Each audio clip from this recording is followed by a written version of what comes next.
Good evening and happy Lunar New Year and happy Mardi Gras or Fat Tuesday, depending on where you are. Thanks so much for joining us. We are going to be starting our session in just a moment, letting a few more people join us. This is the Small Town and Rural Students College Network session this evening, and we're so glad you're here.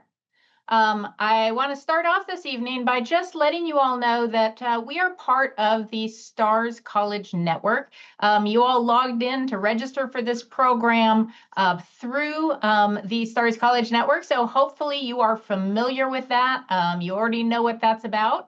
So want to make sure that you know you're here, and glad to have you with us. I've got some colleagues here, and I'm going to have them introduce themselves in just a moment. But first, I want to just give you a little bit of background. The STARS College Network is a consortium of colleges.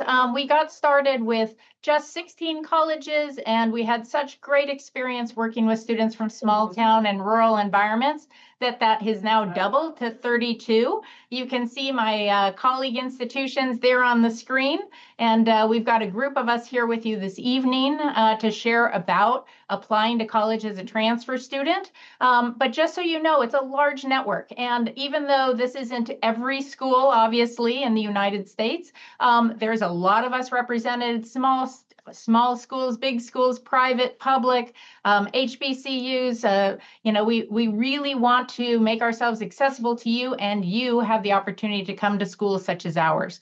The STARS College Network also works through a variety of different types of programming. You can see here the different areas that you might access. Of course, like tonight, we do virtual events.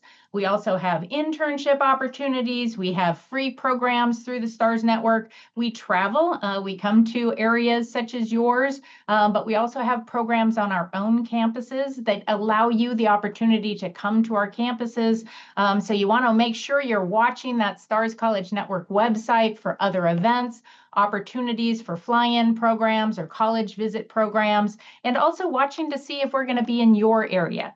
We've got several trips going scheduled for this spring, so if we are going to be in your area, you can feel free to join us, and gives you an opportunity to talk one-on-one with representatives from these institutions. So encourage you to take advantage of that.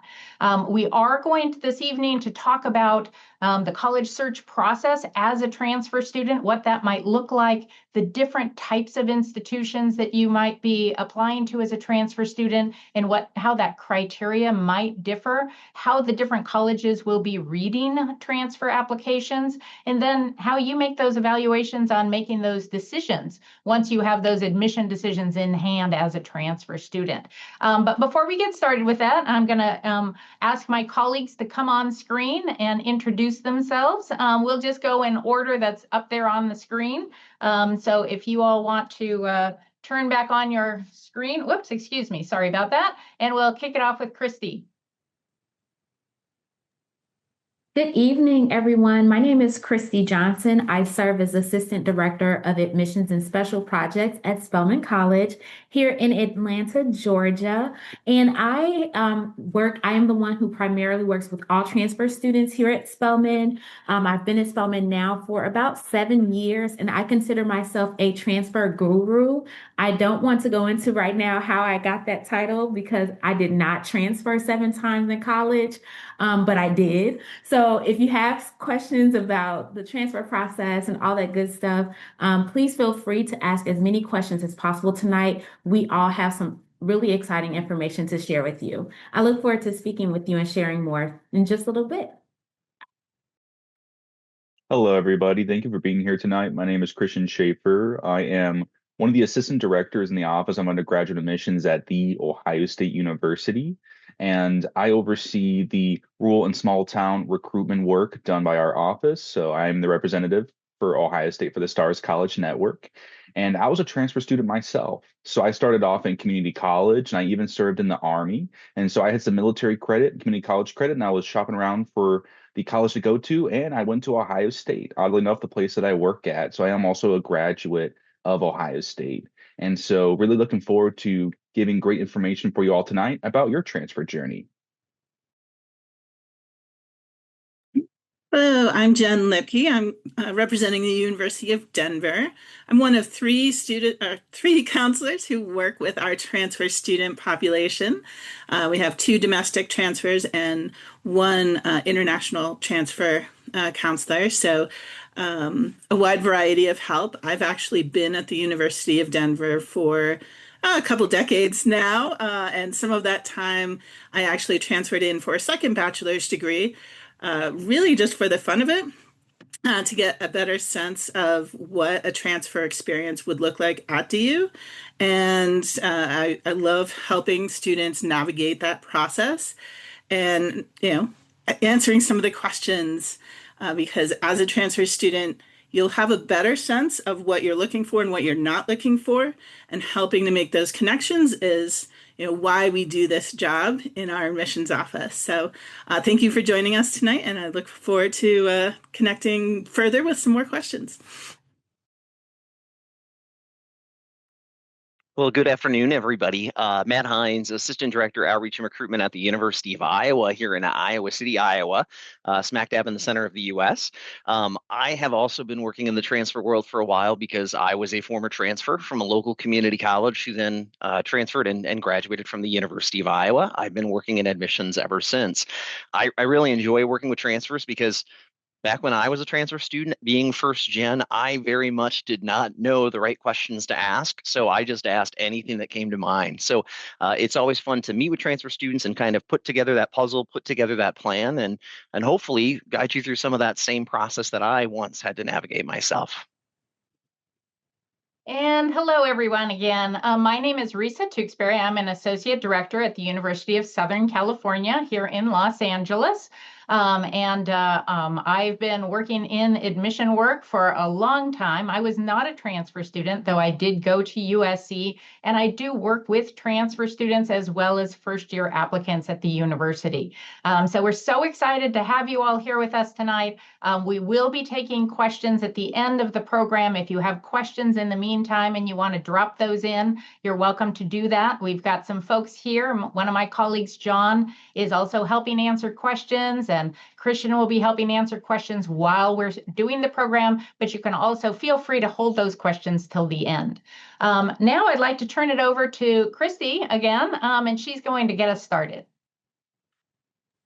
All right, everyone. I hope everyone has something to take notes with because, again, this will be a very informational time.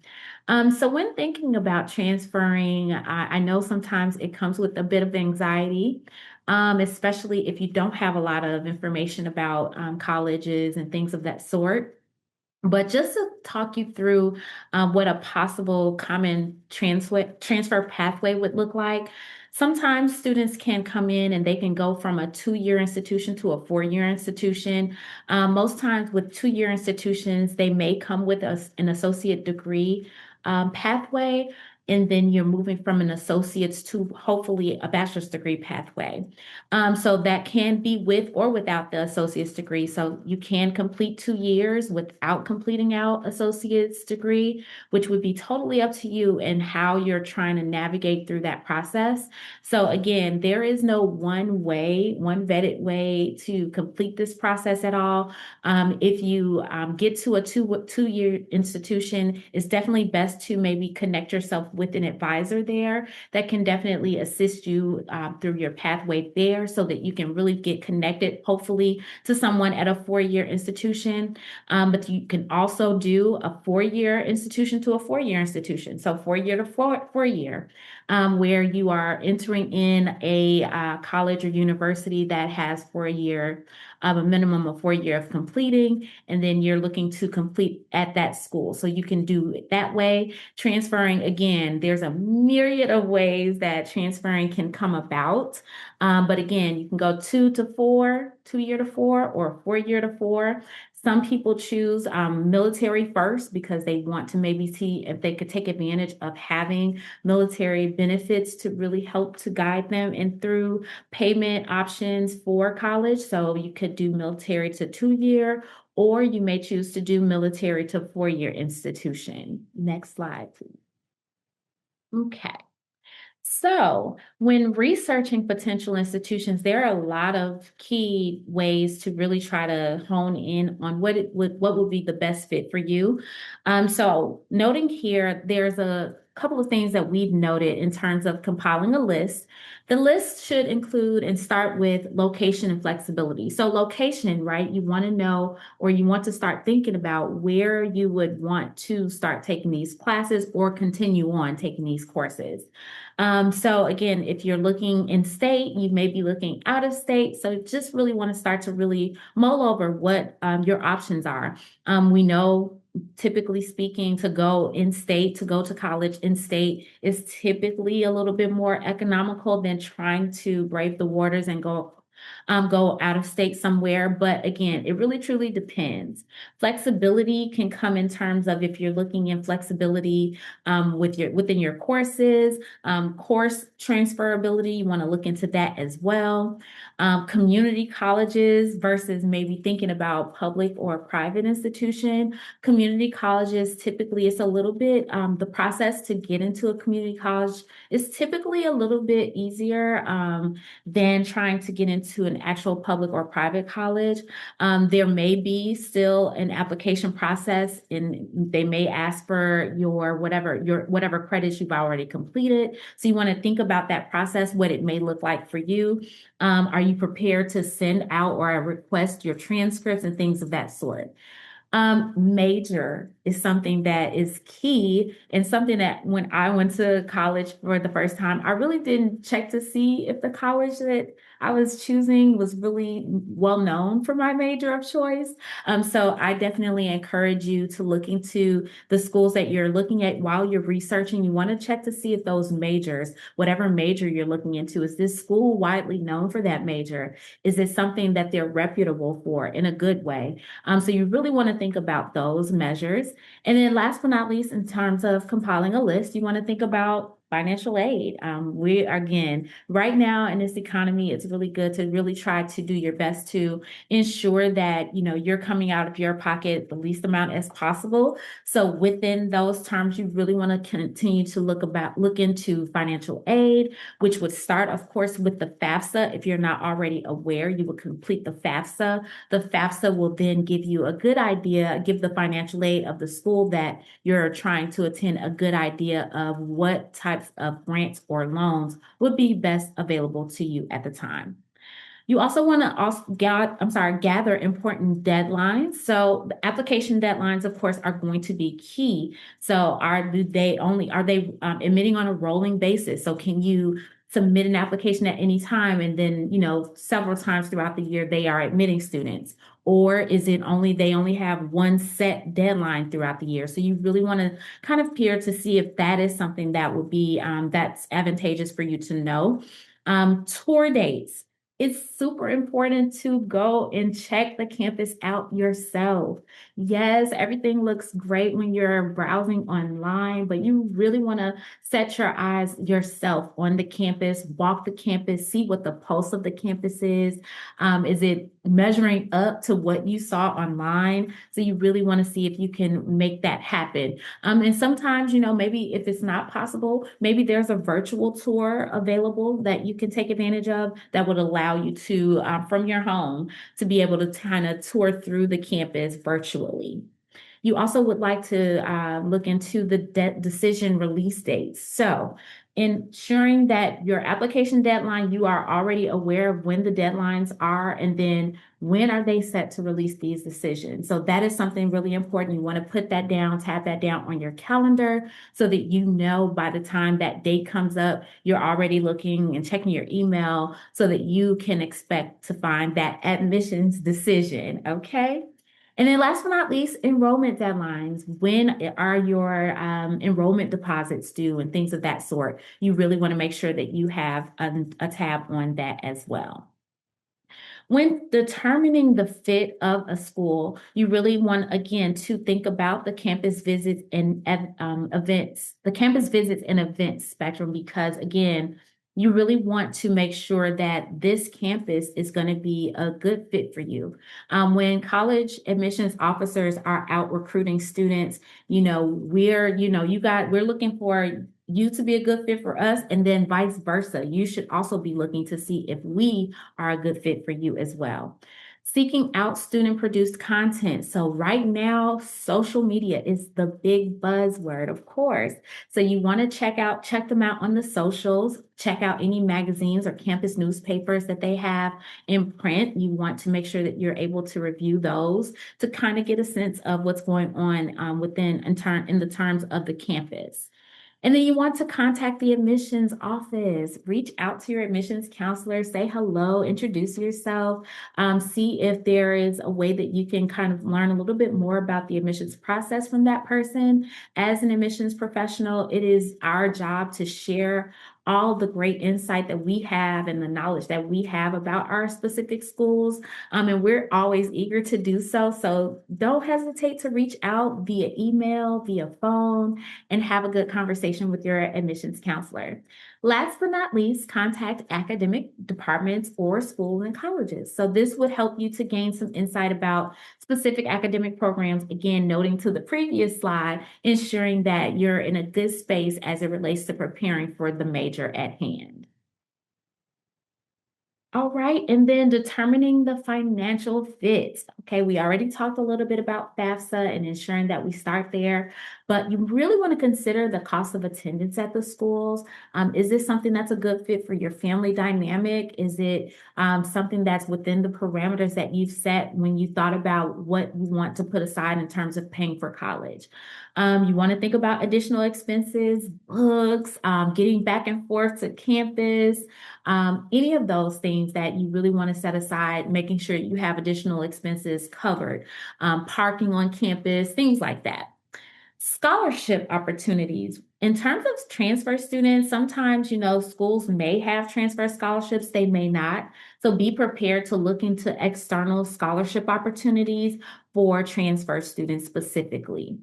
And then again, need-based aid, this is going to be where FAFSA is going to come in handy. So you want to ensure, number one, that you've already started the FAFSA process. Make sure you've submitted the FAFSA so that your financial aid office can let you know if there's any need-based aid that can assist you in receiving that education. And then potential sources of aid. On the other side, again, FAFSA, we've talked a little bit about this already, but again, researching scholarships, that should be like your full-time job, researching scholarships.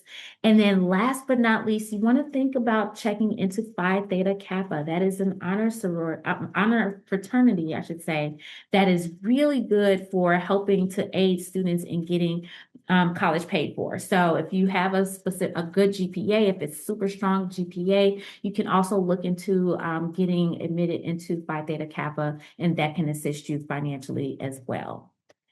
And I think now I'm going to go ahead and switch it over to my colleague, Matt. Well, thank you very much, Christy. And, as Christy kind of alluded to, there's a lot of initial research that, students must, endeavor to complete before we really get further into this transfer application process. So once you've hopefully whittled that list of thousands of schools down to a few or maybe a few dozen, we really then want to take maybe a closer look at what those schools are going to be looking for in terms of admission, what that process will be for becoming a student and enrolling there. So when it comes to looking really at the different ways that our institutions within STARS or across the U.S. are really looking and deciding admission, there's a number of different criteria and a number of different metrics. One of those would be a set criteria model. And in that sort of a structure, maybe an institution is looking for a student for you to have a specific number of credits, whether that's 24 semester hours or 30 semester hours or getting your associate's degree, and maybe a specific GPA. That also might include, hey, do you have your general education requirements done? We need to have these specific classes or prerequisites for maybe a specific program. Other institutions within the STARS network, we may have a holistic admissions process. And by that, I mean, we're going to take the whole look really at you, the student, and base our admission consideration on a number of different factors. So instead of maybe having a set GPA where we say you need to have this, it might be a minimum GPA that is provided or an average GPA. So that's more of just kind of maybe just a point of note to know where I would want to be at if those are the institutions that I'm seeking. Those institutions might also really heavily emphasize other other aspects of your background that some schools may not. That might include, activities that you're involved in, maybe a co-curricular or extracurricular activities where you've worked at in the past. So providing some sort of resume, maybe in order for certain institutions, that even could take the form of community service or other activities, again, that you've been a part of. Many institutions will also be asking for an essay or a personal statement. We want to know a little bit more about you, the student, and hopefully you have a chance then to tell our story or your story as part of the application process. If I could give my 2 cents, I would mention that, one thing that you'll probably hear throughout this presentation is be early. We'll talk about deadlines here in just a moment, but if let's say an application deadline for, let's say, this fall is coming up in the next couple of months, you do not need to wait until the last day to submit an application. Being early is always going to help you. And a good example of that is that essay. With that, a personal statement, if something is required for as part of your application process, it's good to maybe have a few weeks or even a couple of months to edit that, to really find what's valuable to you, again, and tell your story. And maybe not do that over one weekend. I will stress that most of our institutions will also stress quality over quantity when it comes to a personal statement. So making sure that, you tell us the important aspects, but we're not looking for an 8-page paper. Many of our institutions may have a process called competitive admission, or maybe specific programs that are competitive. In that case, and I think we already have a question in the Q&A about this, you may find that there is 80 seats for a specific program, and the program may get 150 applications each year. In that case, there might not be a set GPA that you will need to strive for, but rather you'll want to make sure that you are the best possible candidate and make sure that you have prepped and prepared as best you can so that admission criteria or that admissions committee is looking at your application and giving it a thorough review. And finally, you may also find that many of our institutions have a guaranteed admission program. I see this frequently in the transfer world with maybe the local community college. So here at the University of Iowa, we have Kirkwood Community College, about 15 miles from here. And if a student goes there, they will be able to transfer into certain programs on our campus as long as they meet specific GPA requirements and have their Associate of Arts degree. So again, this is something where when you speak with, each of us, as Christy mentioned in the admissions office, we should be able to provide a little bit more information. Now, when it comes to the actual materials that you're submitting for that application, there are a number of different things that we'll be looking for or may ask you for, so be prepared. One of the first things would be, just the way that we're collecting that application in the first place. So many of you may be familiar with the Common App or Common Application, where, students, you might be able to apply to 5, 10, or 15 different schools using kind of one streamlined application. The Common Application is used by very, very many schools on the first year high school student application side. But again, speaking for my own institution, while there is a transfer Common Application, not every institution will use it. So while others on this call presenting today may have that option, on our campus, we would have you go on our website and fill out a specific institutional application.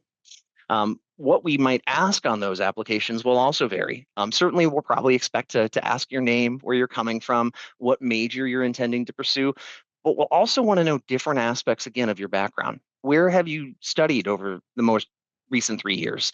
Where did you go to high school? What kind of, again, activities, awards maybe have you, have you maybe earned over the years? And again, this is where we might ask further detail and dig even deeper. Along with that, one thing that you should expect is that most of our institutions will be asking to see official transcripts. And so when you apply to most institutions, one of the first questions will be, hey, did you send official transcripts from not only the current school that you're attending, but maybe a previous institution or all previous institutions that you've attended? While not all of our institutions will ask for it, be prepared that most will want to receive an official transcript. And even if an institution is not asking for your official high school transcript, it might be useful to receive. Again, speaking from experience on our own campus, we have a world language general education requirement, and students who have completed their high school language up to a certain level would have that waived. So making sure that you get those transcripts to us usually can expedite our application review timeline, or at the very least, have that peace of mind knowing that you've already submitted what is required. Again, multiple institutions or many institutions might require, again, supplemental materials. That could take the form of a letter of recommendation. We might ask for you to submit, have someone from your current institution who knows and can speak to your abilities, provide just maybe a note to us on why you'd be a great candidate for our institution. Personal statement, again, is something that comes up frequently. And that personal statement I mentioned is our chance to get to know you. A couple things that you might want to consider sharing with us if you're applying to our institution is really, among other things, what you're passionate about. We want to see those passions alight. We also may be asking, in this case, depending on the circumstances, why you're considering transferring. If you're coming from a 2-year institution to another 4, that might be a pretty clear indication. If you're relocating, as Christy mentioned, from one 4-year institution to another, though, we may be just curious what you're looking for or what spurred that change. And then again, with essay, one thing that might be useful to share with us is any unique contributing factors maybe in your background. Maybe there was a gap of 2 or 3 years where between going to your first institution to your current institution, you worked or some other life event took place. It's great to provide information on those gaps so that we're able to paint a fuller picture of you, the student. Standardized testing is something that has changed and evolved quite a good amount over the last 5 years, especially post-COVID. With many of our campuses, we may still ask for you to submit an SAT or an ACT official score. Others may be test optional, or again, in the case of my own institution, we don't require an ACT or SAT if you've completed at least a certain number of credit hours at your previous institution. But there also might be other policies related to testing that you may want to engage with our staff about. Advanced placement, so AP test scores from high school and how we provide credit, because it may be different from your previous institution. IB, International Baccalaureate credit if you were at an IB high school, or CLEP credit, so something to broach. And then finally, keep in mind, not just based on different institutions, but different programs within an institution, those other supplemental materials might include anything from an in-person interview. It might include, asking for a much more detailed, maybe synopsis of your experience within a specific program or your proficiency level. And as mentioned, we always, if you're a member of the U.S. Armed Forces or you were at one point, we'd want to make sure that we received a joint services transcript to provide credit wherever we can for that experience in your background. If I could leave you with one thing today, though, it is again that it's never too early to really make sure that you're beginning that application process. Many of our institutions may have what's called rolling admission. I know the University of Iowa does. In this case, we have set deadlines. If you want to come for this fall semester, you have to apply by May 1st. But if you apply today and you send your transcripts, we're going to very quickly, or rather as soon as we can, look at your transcripts and provide you with an admission decision, usually within 3 to 5 weeks' time. Other institutions or certain programs may have what's called a priority deadline. And that is where, you may want to, there may be a set deadline, but you may have preferential treatment if you apply at an earlier time. So for example, maybe the College of Education at your institution has a priority deadline of March 1st, but a deadline of May 1st. In that case, applying early and making that priority deadline may give you a slight advantage over other applicants of getting into that program. You may want to inquire with the institutions you're seeking out to find out when is best to transfer, but also when can I transfer? Maybe that's for a fall or summer or spring term. Other institutions may only allow you to transfer in the fall, or certain programs may only start in certain semesters. So again, the earlier we broach that conversation, the sooner we can kind of put a full plan into action. And again, I think kind of just continuing that line of thinking, we don't want you to be shy. We want you to come, and some of our best conversations are with students. So, feel free to ask us anything. Deadlines are something that probably will be one of the first conversations we broach, just so that we have kind of a set standard on where we're moving based on when you want to transfer to our campus. So I know that was a lot of information. I'm actually going to turn it over to my colleague, Jen, who's going to share just a little bit more information on what that admissions consideration process might look like. Thanks, Matthew. And just to piggyback on a lot of what Matthew was emphasizing, our early head start is to your advantage. And that's not just for admission, it is also for you to be able to prepare your best possible application, even if you're starting your research years in advance. So for students who may be planning a route through a community college and then wish to transfer, to a 4-year after earning an associate's, planning and doing your research well in advance of the application is to your advantage, because there are going to be possibly specific courses or specific benchmarks you need to meet to be able to set your best foot forward in your application. So learning what colleges you may be interested in, even if you're going through community college first, where might you want to end up? What are they going to be looking for? And I do that with transfer students who already know they want to go to a grad school. I'm like, have you talked to a grad school yet? So, because you don't want to get to the application process and realize there was something you could have done to be a stronger applicant, but now it's too late to get that done. So definitely earlier is better than later. But when it comes time to reviewing an application, what are we looking at? So there's all the required documentation, which Matthew's covered, and you can see the list here. But things to think about how we're utilizing that. We're looking at your transcripts because your academic history is kind of our best understanding of your future potential as a student. And so you looking at your transcripts, once you have them in hand, what does that look like to someone who doesn't know your story? A transcript is only going to give us some black and white information, courses and grades, but it doesn't necessarily give us all the context. So being aware of how your transcripts are presenting your story is important. And when you get to that application process, being able to share some context about what was going on is going to be to your advantage as well. We, as admission counselors, are not necessarily going to know your story unless you tell that, but there are things that we're going to glean from your transcripts.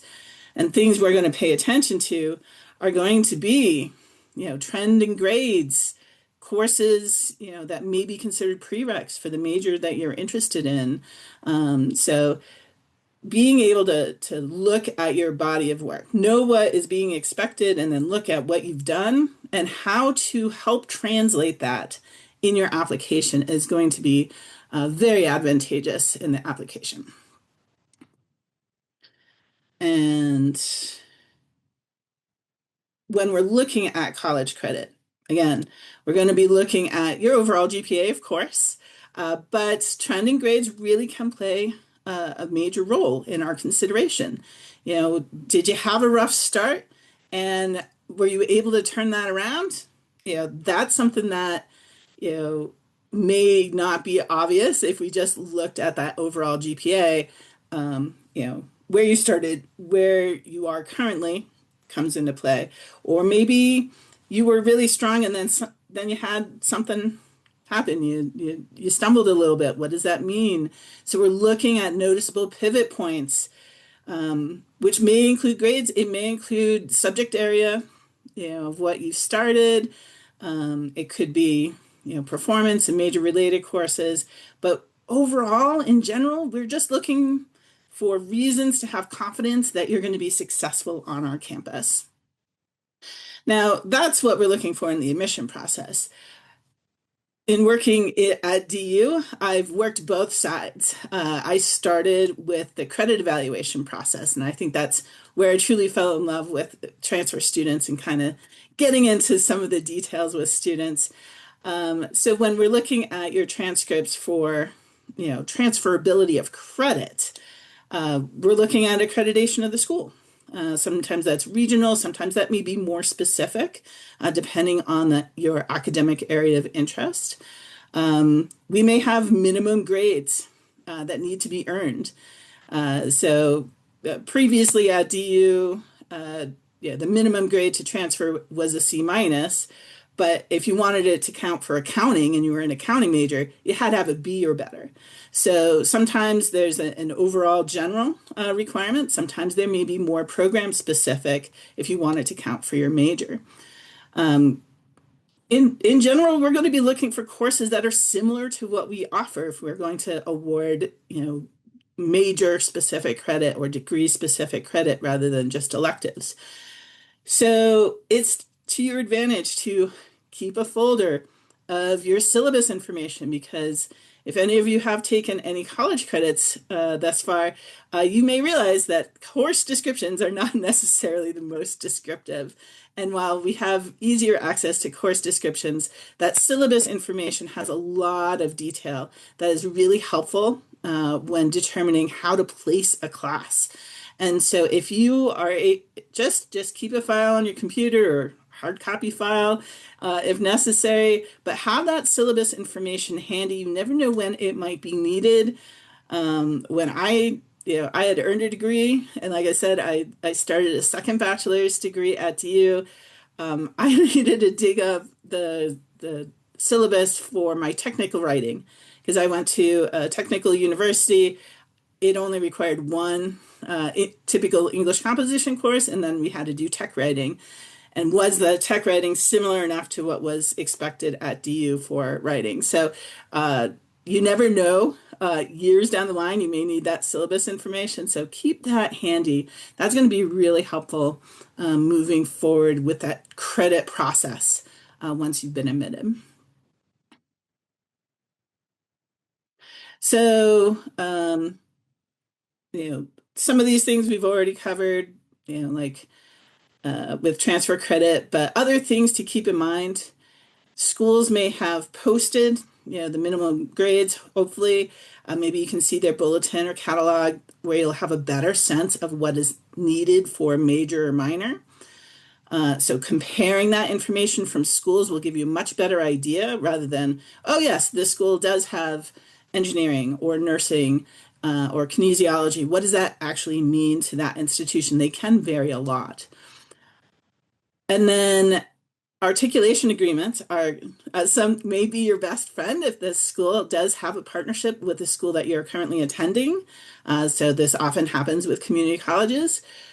So that can really give you that roadmap to make sure, okay, I'm taking the courses necessary for the academic program that I'm interested in. There may be transfer course databases, so that can be really helpful as well. Even if there's not a full articulation agreement, having an awareness of like, oh, okay, is stats going to transfer in as stats, or am I going to have to retake stats, to get that school's particular version? Or is intro stats fine, or do I need to take business stats? Those are some things that you can really look for in the databases. So some of the common databases, maybe like collegetransfer.net or Transferology. A lot of schools may have their own. Unfortunately, DU has one of their own, which is not as automatically accessible as some of these others like Transferology. But that's where reaching out and asking questions, and whether you're asking questions as you're after you've been admitted, before you apply, or before you even start taking classes. Sometimes that early advising can be really helpful to make sure that you're not taking unnecessary courses, or that the courses that you're taking are the preferred courses necessary. And then some other things to ask, maybe, are grades going to transfer? At DU, we only transfer in credit, not the grade. So your DU GPA is only going to be what you earn at DU, but that can vary from school to school. Can you get an unofficial credit evaluation before admission? Sometimes we'll do that. That often varies from institution to institution and availability of people to do credit evaluations, or if something like Transferology exists for that school, they'll be like, yeah, you can do it there. So that's definitely something to look out for. And then, often the initial evaluation is going to be based off of course descriptions, unless we already have that mapped from a school. And so if that is the case and we're like, we can't tell from this course description how it's going to be, how similar it is to what we're expecting students to have, what is the appeal process for that? And I can speak for DU. We do ask for that syllabus information, and then that's when we bring in faculty to really figure out, like, okay, can we bring this in, or can we bring this in as an equivalent? So again, keeping that syllabus information to your advantage. Sometimes keeping a portfolio of work, especially for creative courses or writing courses, but having a portfolio of work can be helpful, especially if you don't keep a syllabus. Being able to prove what you've done and what kind of feedback you are getting can be a good thing to include in any appeals for credit. And then, just general next steps. What should be in here, and I realize that is that you should visit, which, Christy mentioned earlier. Visiting, definitely important. But checking out some of the other important components of the next institution that you're looking for. As someone who has done college credit, you've kind of experienced a particular type of college. What was it about your experience that you enjoyed, and what were you finding was lacking, or where could you have had better support? Some of that's going to be academic, some of that may be social, some of that may be financial, but doing some of your own reflecting on what is going to help you be the most successful student as you're transferring to a new institution. That will help guide you on some of the questions you should be asking earlier in the process. So some of those may include, the social aspect of housing, or, do you need to have a meal plan? But also, is there orientation? As an admitted student, sometimes transfers have an optional orientation, sometimes they're required. Sometimes they may not have orientation with the expectation that, okay, you've done college work before, you can do it here too. But each school is a little bit different. So if it's optional, I wholly encourage you to take advantage of whatever information and resources schools have available. Do it early, do it often, do it throughout your career at an institution, because that's going to really help you make the most of your experience, and help you gauge what is needed for you as your needs evolve throughout your time at each institution. So that rounds out about all that I had to share, but that leaves us some time for questions. So I think yes, I'm going to ask my colleagues to all come back on screen. And we'll go ahead and take some questions. If any of you have them and you want to type them into the box there, we're going to be happy to answer some of those live. I had one that we had earlier that I wanted to make sure we addressed, and I'm just going to throw that out there. And any of you that want to respond for your institutions, that was, if you were not a great high school student and you've gone the college route, and you've done some community college work, but we're asking for that high school transcript in the transfer application. How will that high school transcript weigh in the process? Maybe you've already done a year or two of transfer work. Will that high school record, help, hurt? How's that going to be looked at? I see Matthew's ready to answer. Yeah, I'll jump in.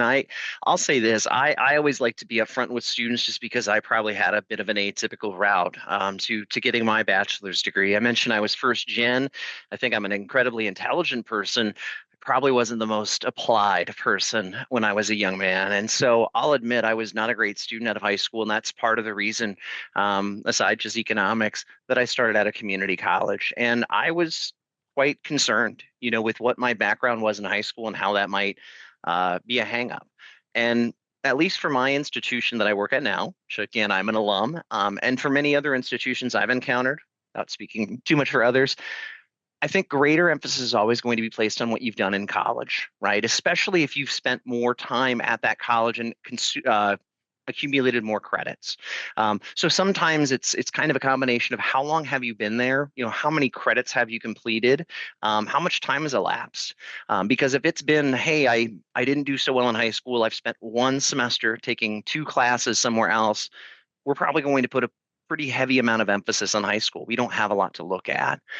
But if you're the student who, realized, hey, I have a second opportunity to really, improve my academic standing, yeah, if you have a year or maybe even 2 years of full-time academic credit and you've been a stellar student, it might not just be an opportunity for you to gain admission to your dream institution, but maybe that does open some limited scholarship opportunities as well. All right. And Christian. Yeah, thank you so much. And that's a great question. So, and if you found out anything tonight, it's that sometimes institutions can differ in admissions policy and the review process, right? And so I can speak on behalf of Ohio State in our transfer admissions process. And I do want to, we define a transfer student as someone who's completed any amount of college credit or military credit after high school graduation. So if you've done that, you're a transfer student at Ohio State. But for students that are a little concerned about their high school performance, well, at Ohio State, if you are at the time of applying, if you've completed 30 semester credit hours after high school graduation or more, we waive that requirement. So we will waive your high school transcript and our test score requirement for the ACT or SAT. So there are some schools out there that might just, allow you just to be admitted to their institution based off your college grades if you meet that completed semester credit hour threshold. But kind of like what Matthew mentioned, we look at zero credit transfers as well. So zero credit transfers are those who are still in the first semester of their college career and they don't have any final grades. And so, like Matthew mentioned, in that case, where there's really no final grades to consider for your college career, we at Ohio State would look more heavily on your high school experience with that because you're below that 30 semester credit hour threshold and you don't have any college grades after high school graduation to show for quite yet when you are applying. So the key is when you are applying and how many of college courses you've completed to show for with those final grades. Great. Christy? Yes, and I agree. Kind of similar to both Christian and Matt when they've responded. For Spelman, we define a transfer student or applicant as someone who has again completed high school, graduated from high school, or gotten their GED, of course, equivalency. But and again, where the hope is that you've completed at least our minimum credit hour, which would be 35 credit hours. That is a minimum requirement for us at Spelman.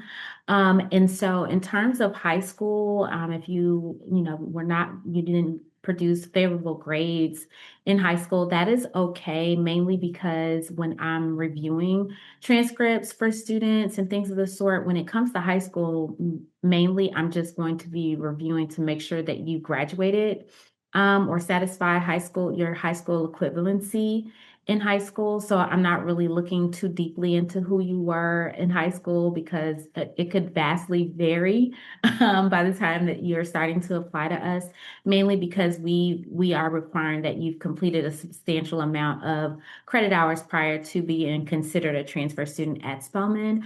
So yes, I totally understand, because you could lots of things happen. Life, as we say, life sometimes life's. Okay, so we wouldn't really want to hold you to what you were doing in high school because a lot of times by the time students get to college age, their mentality has shifted and things of the sort. So you're a little bit more like, okay, let me get this done. So yes, at Spelman College, it looks a little bit different. We wouldn't be looking into any of those types of things in terms of what you were academically, who you were when you were in high school. Great. And Jen, I see you raised your hand.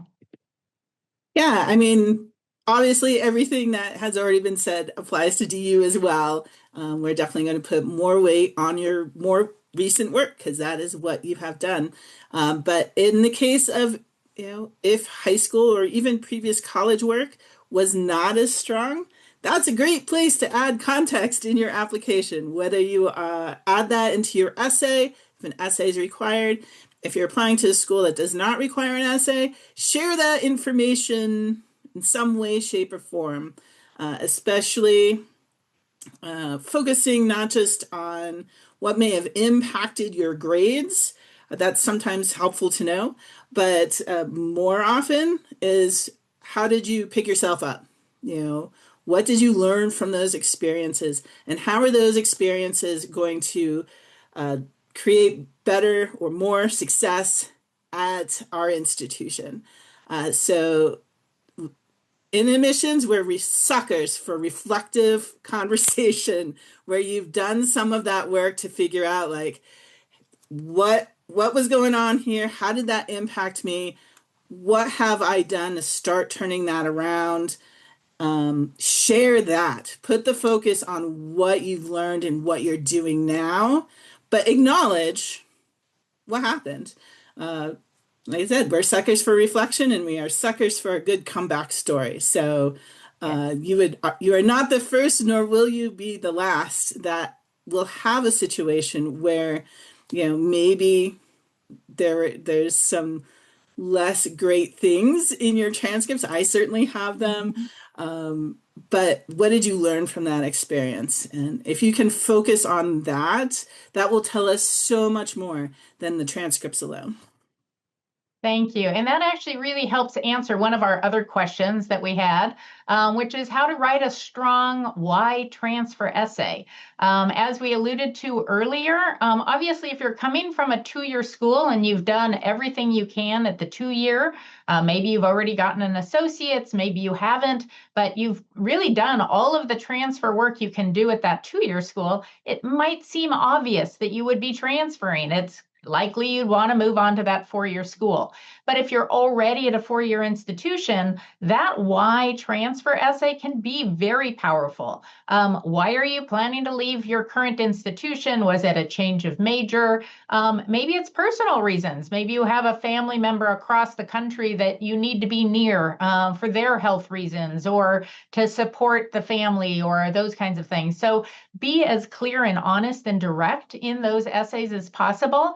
But one of the questions was, should we be direct in our reason to transfer, or should it be more metaphorical, or should we talk more bigger picture? Anything any of the rest of you would like to add about that, about what should they be sharing in that transfer essay? Jen just answered that pretty well. I didn't know if any of the rest of you had something you wanted to add. I think it's just a matter of, we want to know your story, and we want to empower you to be be better at telling you or telling your own story. And so, I think that's really what life consists of, is just an interrelated, just connected stories. We want to hear what yours has been. And the more that you can tell us what that looks like from your perspective and how you want that story to proceed into the future, the more we're able to help you with maybe aligning our interests and making sure that we can reach those goals. We also had a question about coursework that you've taken that might be a real life situation. Sometimes we see that with military coursework, sometimes in other areas where you're getting course credit for lived experience, those type of things. Can a couple of you maybe address, do your institutions accept that credit if those aren't things that you offer at your institution? I'll give you a quick example of that. For example, if a student has life experience credit or even course credit in, say, livestock management, USC doesn't offer that, and so we don't give you transfer credit for that because that's not something you could actually take at USC. But how does that look at some of your other institutions? Yeah, actually, I just thought of a great example that we experience here a lot at Ohio State is we do not offer an EMT program, right? So because that's typically like a certification course or maybe even a two-year degree at a community college. And so you'll find that a lot of four-year institutions don't really offer those kind of technical or certification programs.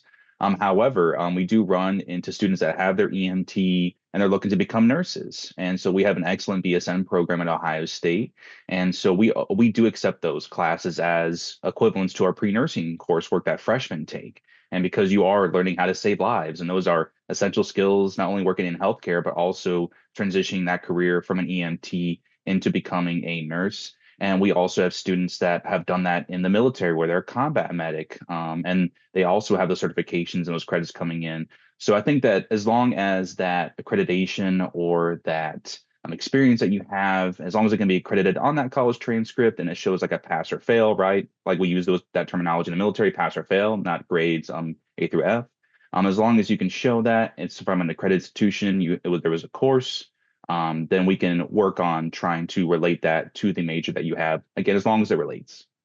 And this one is something where the more you can document what you've done, that can be advantageous as well. So, an example, of we don't have a nursing program per se, but EMT classes or livestock agricultural courses, again, not a course type that we offer, but sometimes the background information that you can provide or portfolio of experience, if it's not necessarily a class, but more experiential, that can be helpful for our faculty to decide is like, okay, here's what you learned from that experience. And that is something that we do cover in some of our classes. And so it may come in as an elective. And I've certainly seen some things that we don't offer, like, hey, we're in Colorado, we do not offer marine biology. But yeah, I've seen research done in sharks in Fiji be approved because, hey, there's that research corollary. So there may be some similar aspects, even if the specific work itself wasn't similar. So keeping track of what you've done and having that portfolio available just so that you can make a sound argument for why you should earn credit for your previous experience or coursework that doesn't necessarily match our curriculum is going to be your best bet. I'm going to cut off our questions there. It looks like we've had a great experience in terms of getting to answer some of your questions in the chat box. My colleagues have been doing a good job of keeping on top of those. We really appreciate your participation tonight. We hope you'll check back on the Stars College Network for future events. We also have our YouTube channel where you are welcome to check out any of our prior programs that we have had. And we certainly wish you all the best of luck with your transfer process or your college admission process if you're starting this thinking of a transfer route. But as you've heard from my colleagues, please ask your questions, reach out to your colleges. That's what we're here for. And again, I want to thank all of my panelists and the folks behind the scenes helping us out tonight. And we hope you have a wonderful rest of your evening. Thanks so much for joining us.